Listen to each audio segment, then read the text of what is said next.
तो यहाँ पे सभी टॉपिक्स कवर है। देखो कंप्लीट टॉपिक वाइज टेस्ट है। देखो कंप्यूटर बेसिक्स के number system, data representation, computer memory basic, computer architecture, computer language. फिर आपका देखो लॉजिकल रीजनिंग के भी सभी टॉपिक्स है। नंबर सीरीज है, सीटिंग अरेंजमेंट है, लेटर है, order ranking, image analysis, blood relation, spotting error, calendar, सभी है। ठीक है।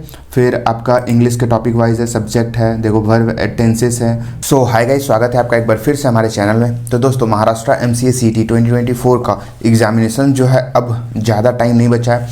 अभी मान लो कि अब 40 से 45 दिन ही पूरा एग्ज़ाम बचा है, एग्ज़ाम का दिन बचा हुआ है। मतलब मान के चलो आप फरवरी, मतलब पूरा फरवरी है। अब मार्च में तो आप एग्ज़ाम देने जाओगे ही। 14 मार्च को जो है, जैसा कि हम लोगों को पता है, आपका एग्ज़ाम होने वाला है 14 मार्च 2024। तो जैसा कि हम लोग ने एक वीडियो बनाया था कि मैथ्स के कितने इंपॉर्टेंट टॉपिक्स हैं, कौन कौन से आपको करने चाहिए, क्या क्या करने चाहिए, सब चीज़ का जो है वहाँ पे बहुत अच्छे से डिटेल में डिस्कस किया गया था कि कौन से टॉपिक आपको करना है इस टाइम पे। मतलब 30 से 40 दिन जितने भी बचा हुआ है, इसमें कौन कौन से इंपॉर्टेंट टॉपिक्स को कवर करना है, क्योंकि सभी टॉपिक्स करना अभी इम्पॉसिबल है। इम्पॉसिबल नहीं बोल सकते हो, लेकिन सभी टॉपिक करने जाओगे तो पूरा मिक्सड हो जाएगा। और जो अच्छे टॉपिक्स है, जो जिससे क्वेश्चन आने के चांसेस है, फिर वहाँ पे भी आप मार खा जाओगे, वहाँ पे भी लैक हो जाओगे, वहाँ पे भी आप नहीं कर पाओगे। जिससे ज़्यादा क्वेश्चंस आते हैं इजी टॉपिक्स जो है उससे। तो अब हम लोग ने क्या किया, अब आज जो है रीजनिंग के स्टार्ट किए, रीजनिंग और क्वांटिटेटिव एप्टीट्यूड। ये दोनों टॉपिक्स जो हैं ये बहुत इंपॉर्टेंट है और इससे जो है चांसेस है ज़्यादा मार्क्स स्कोर करने का भी। क्योंकि देखो मैथ्स में अगर यहाँ पे देखा जाए, एक सेकंड, मैथ्स में अगर 20 क्वेश्चंस भी कर लेते हो तो बहुत है। मतलब 20 क्वेश्चंस शायद ही जो बहुत पहले से पढ़ रहे होंगे उनसे, मैंने वहाँ पे क्या बताया था, 45 plus marks score. 45 plus marks score का मतलब है कि 22 से 25 क्वेश्चंस के बीच में आपके करेक्ट होने चाहिए। ये मैथ्स में, ये किस में होने चाहिए, आपके मैथ्स में होने चाहिए, इतने करेक्ट होने चाहिए, तभी जो है 45 प्लस मार्क्स जो है स्कोर होगा। और CT का क्या रहा है सिनारियो, CT का कभी जो है एग्जामिनेशंस, मैथ्स, मैं स्पेशली मैथ्स की बात कर रहा हूँ, कभी कभी पेपर का पैटर्न जो है वो टफ दे देते हैं, कभी कभी स्लो दे देते हैं, मतलब डाउन दे देते हैं। पिछले 2 साल से देखा जा रहा है कि थोड़ा सा मैथ्स का जो पेपर है वो पैटर्न थोड़ा सा हाई किया गया है, थोड़ा सा निम्न CT के लेवल का, थोड़ा सा स्लाइटली। मतलब ऐसा नहीं है कि पूरा कंपेयर है, मतलब जो पहले 2020 या फिर 2021 से अगर कंपेयर करोगे तो इससे थोड़ा सा टफ कर दिया गया है, थोड़ा सा, ज़्यादा नहीं किया है। आप डरना नहीं, ज़्यादा नहीं किया है, मतलब थोड़ा सा टफ कर दिया है। तो अभी जो 22 से 25 के बीच में सॉल्व कर पाना स्लाइटली हार्ड है, तो आपको ज़्यादा मेहनत करनी पड़ेगी। मैंने जो टॉपिक्स बताया था वहाँ पे, जो टॉपिक्स बताया था वो सब अगर करके जाओगे तो 20 क्वेश्चंस के आसपास आपके वहाँ पे स्कोर हो रहे होंगे। तो यहाँ से आपके 40 मार्क्स बन जाएंगे। फिर हमारे इसमें क्या बोलते हैं, रीजनिंग में आपको कम से कम 25 से 28 क्वेश्चंस के बीच में आपको करेक्ट करने होंगे। तो इसमें से कितना 50 to 60 मार्क्स यहाँ से आपको स्कोर करना पड़ेगा रीजनिंग से। मतलब कि आपका, और इतना बनता भी है रीजनिंग का, मैं बता रहा हूँ कि 25 से 28 के बीच में आपका सही होगा, करेक्ट होगा, क्योंकि इतना टफ आता नहीं है रीजनिंग, इजी लेवल का आता है। दो साल से, पिछले 2 साल से जो पेपर का पैटर्न आ रहा है उसके हिसाब से मैं बता रहा हूँ। तो आपका 50 से 60 मार्क्स जो है यहाँ पे आ गया। तो इन दोनों से मिला करके आपका 110 के आसपास मार्क्स बन रहे हैं।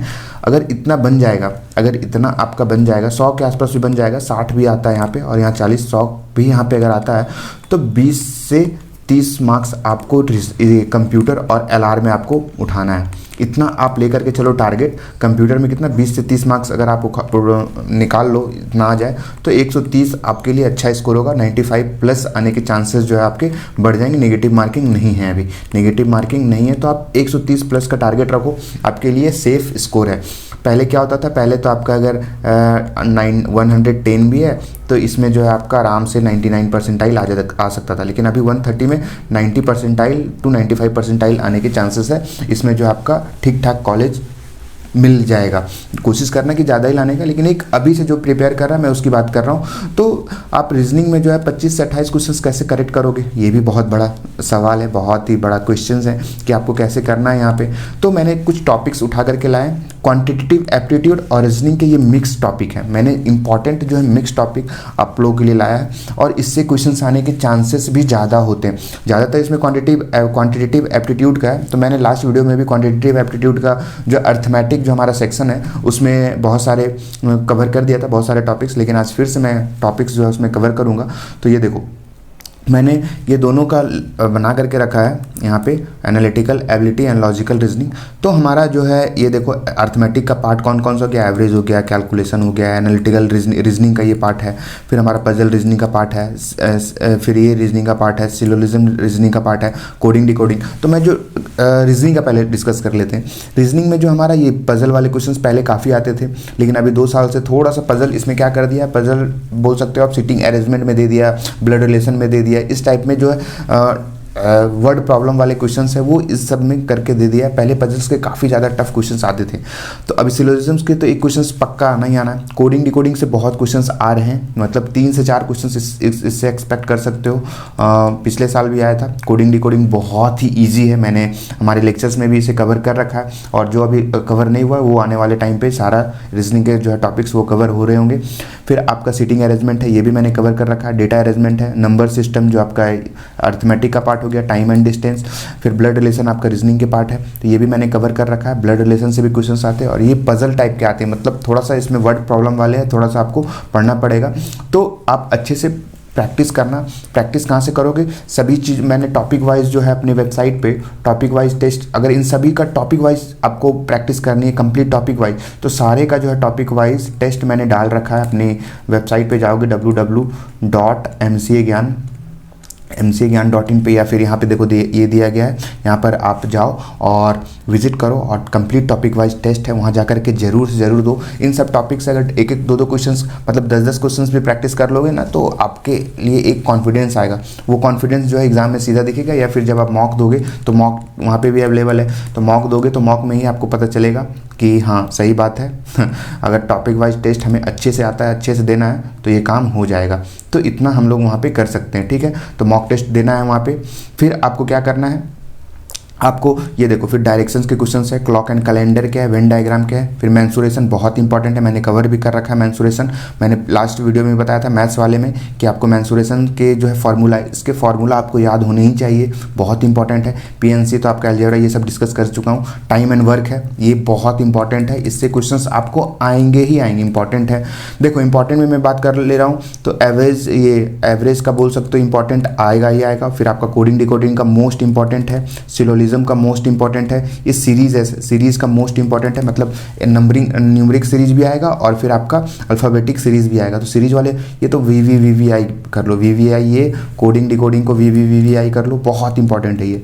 सीरीज हो गया, कोडिंग डिकोडिंग हो गया, सीटिंग अरेंजमेंट को वीवीआई कर लो, फिर आपका टाइम एंड डिस्टेंस को वीवीआई कर लो, खासकर इसमें ट्रेन वाले, एक ट्रेन पास हो रहा है, ट्रेन वाले क्वेश्चंस कर लो, बहुत इंपॉर्टेंट है, वीवीआई कर लो इसे। ब्लड रिलेशन तो आएंगे ही आएंगे, परसेंटेज नहीं आते हैं उतना, लेकिन ये रैंकिंग वाले क्वेश्चंस आपको आएंगे ही, तो ये सब वीवीआई वाला मैं बोल रहा हूँ, ये कर लेना। फिर आपका मेंसुरेशन, ये मोस्ट इंपॉर्टेंट आ गया। फिर आपका time and work most important आ गया। फिर इसमें उतना नहीं है, फिर प्रॉफिट लॉस से आ सकता है क्वेश्चंस, सैलरी वगैरह इससे, तो ये कर लेना। इतने मतलब 26 टॉपिक है ना टोटल, मैंने यहाँ पे क्या रखा, 26 है, अभी 26 टॉपिक है। इतना अगर आप कर लेते हो, इतना अगर आप कर लेते हो, आप कुछ मत करो, इतना अगर आप करके जाओगे तो 50 मार्क्स तो आपके कहीं नहीं है, 50 से 60 मार्क्स आपके आने ही आने हैं इतने में, क्योंकि 20 से 25 क्वेश्चंस तो आपका यहाँ से सारा, देखो मैंने एप्टीट्यूड भी कवर कर रखा, रीजनिंग का लगभग पूरा कवर कर रखा है, तो यहाँ से आपके 30 क्वेश्चंस तो आराम से बन ही जाएंगे। 30 क्वेश्चन जब यहाँ से आपके बन जाएंगे तो आपके 60 मार्क्स तो आराम से 26 टॉपिक्स में, और 26 के 26 करना भी नहीं है पूरा, जो मैंने इंपॉर्टेंट बताया इसमें से सिर्फ वो करके चले जाओ तो आपका काम हो जाएगा। देखो करना कैसे है, वीडियो लेक्चर्स देखो, कॉन्सेप्ट को समझो कि कैसे किया गया है, फिर जो है कंप्लीट टॉपिक वाइज टेस्ट जरूर से ज़रूर दो। वेबसाइट पे कंप्लीट टॉपिक वाइज टेस्ट है, उसमें से 20-20 क्वेश्चंस है, सभी टेस्ट्स में 20 से 25 है, किसी में 30 है, किसी में 10 है, किसी में 15 है, इस टाइप से मैंने क्वेश्चंस को डाल रखा है वहाँ पे। तो जाओ वहाँ पे कंप्लीट टॉपिक वाइज टेस्ट जरूर से ज़रूर दो, बहुत इंपॉर्टेंट है। अभी फिर से मैं बता रहा हूँ, जितना मैंने पॉडकास्ट ले रहा हूँ सीनियर्स के साथ जो अभी अच्छे कॉलेजेस में, सभी का एक ही कहना है कि मॉक दो। अगर पॉडकास्ट नहीं देखो तो नीचे डिस्क्रिप्शन में लिंक है, जा करके वो पॉडकास्ट देखो। जो भी मैं सीनियर्स को बुला रहा हूँ, इनवाइट कर रहा हूँ, उनसे जो है जानकारी ले रहा हूँ कि इस टाइम पे क्या क्या करना चाहिए, कैसे जो है बच्चे और इम्प्रूव कर सकते हैं, मार्क्स को इम्प्रूव कर सकते हैं। अभी भी आपके पास 40 से ज़्यादा दिन है, मतलब 40 के प्लस दिन बोल सकते हो आप। 40 अगर एग्जैक्ट बोलोगे तो 45 के आसपास बच रहे हैं हमारे पास डेज। तो अभी भी बहुत इंपॉर्टेंट अच्छा दिन है। 40 दिन मतलब इसी टाइम पे अगर एनर्जी ला करके आप अपनी मेहनत को और ज़्यादा करोगे, मेहनत बरकरार रखोगे और मेहनत से जो भी है क्वेश्चंस प्रैक्टिस करना, फिर आपके सिलेबस जितना भी थोड़ा बहुत बचा हुआ है वो कंप्लीट करना, तो आपके लिए बहुत बेनिफिट होगा। ये बहुत ही क्रूशियल टाइम है। मैं फिर बता रहा हूँ, हर एक साल बताता हूँ कि ये टाइम आपके लिए गोल्डन अपॉर्चुनिटी के रूप में आने वाला है। मतलब कि ये 40 दिन ही डिसाइड करेगा आपका सीधा प्लेसमेंट। इस 40 दिन is directly proportional to placement. जब आप प्लेसमेंट में बैठोगे नेक्स्ट ईयर, अगस्त के बाद से जब नेक्स्ट ईयर आप बैठोगे तो कॉलेज मैटर करेगा। ऊपर के कॉलेज में कंपनियां बहुत आती है, भर के कंपनियां आती है। जैसे मुंबई के कॉलेजेस को मैं टारगेट रखता हूं हमेशा। अच्छा, मुंबई के कॉलेजेस में प्लेसमेंट भी है। मतलब मेरा ये बैच नहीं, इससे पिछले वाला बैच जो मैंने काउंसलिंग किया था, ऑलमोस्ट मुंबई के ऊपर के कॉलेजेस के लगभग स्टूडेंट जो है वो प्लेस्ड हो चुके हैं। तो मैं कोशिश करूंगा उन लोगों को भी इनवाइट करूं आप लोगों के सामने, फिर उनकी प्लेसमेंट जर्नी को मैं बताऊं, काउंसलिंग से लेकर के कैसे प्लेसमेंट तक गए वो सब चीज़ मैं उनसे पूछने की कोशिश करूंगा। तो बस जस्ट वेट करो, जैसा ही टाइम मिलेगा मैं उन लोगों को भी इनवाइट करने की कोशिश करूंगा। लेकिन प्लेसमेंट ऊपर के कॉलेज टारगेट रखो, ऊपर के कॉलेजेस 95+ टारगेट रखोगे तभी अचीव हो पाएगा। और 95+ कैसे आएंगे, इन सब टॉपिक को कंप्लीट करोगे। जो मैथ्स का मैंने बताया था, मैथ्स के टॉपिक को कंप्लीट करो। ये हमारा रीजनिंग एंड क्वान्टिटेटिव एप्टीट्यूड दोनों मैंने एक साथ ले रखा है, तो ये इतना कंप्लीट करो। फिर मैं रीजनिंग का और एक इंग्लिश का और एक कंप्यूटर सेक्शन का भी मैं लाऊंगा बहुत ही जल्द। 1-2 दिन में, कल या परसों ही आ रहा होगा वो वीडियो, तो वो देख लेना। इतना कर लोगे कैसे क्या करना है, बस और कुछ नहीं करना है। प्रैक्टिस करो। इतना करने के बाद जितना प्रैक्टिस कर सकते हो, जितना टेस्ट दे सकते हो, वो आपके लिए बहुत ही अच्छी चीज़ है।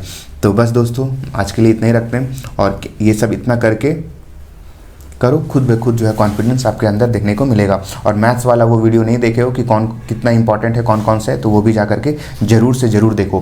फिर और प्रैक्टिस कहाँ से करना है वो भी बताना ज़रूरी है, तो वो भी बता देते हैं। हमारे कोर्सेस हैं वहाँ पे, अभी .बैच करके है, मैं लेकर के चलता हूँ वहाँ पे। आपको जाना कहाँ पे है, mcagyan.in, यहाँ पे जाओ। ये हमारा ऑफिशियल वेबसाइट है mcagyan.in। नीचे महाराष्ट्र CET देखो, MAS CET है, लाइव .बैच, यहाँ पे जाओ। फिर देखो यहाँ पे सभी टॉपिक्स कवर है। देखो कंप्लीट टॉपिक वाइज टेस्ट है। देखो कंप्यूटर बेसिक्स के number system, data representation, computer memory basic, computer architecture, computer language. फिर आपका देखो लॉजिकल रीजनिंग के भी सभी टॉपिक्स हैं। नंबर सीरीज है, सीटिंग अरेंजमेंट है, लेटर है, order ranking, image analysis, blood relation, spotting error, calendar, सभी है, ठीक है।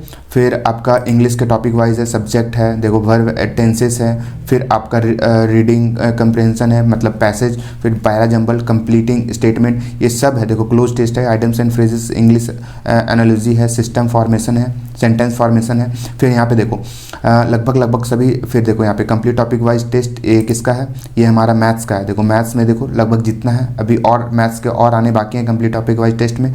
तो इतना सब चीज़ आपको मिल रहा है एक ही जगह पे, तो जाओ यार जल्दी से जल्दी कवर करो। फिर देखो यहाँ पे हमारे पास क्या है, 20 घंटे के आसपास मैथ्स के लेक्चर्स हैं सभी टॉपिक्स के। देखो मैथ्स के लेक्चर यहाँ पे आपको देखने को मिलेगा। फिर आपका रीजनिंग का है, फिर आपका कंप्यूटर अवेयरनेस का है, फिर देखो यहाँ पे वर्बल इंग्लिश का है। फिर मॉक टेस्ट है हमारे पास, देखो मॉक टेस्ट है, 7 से 8 मॉक टेस्ट है।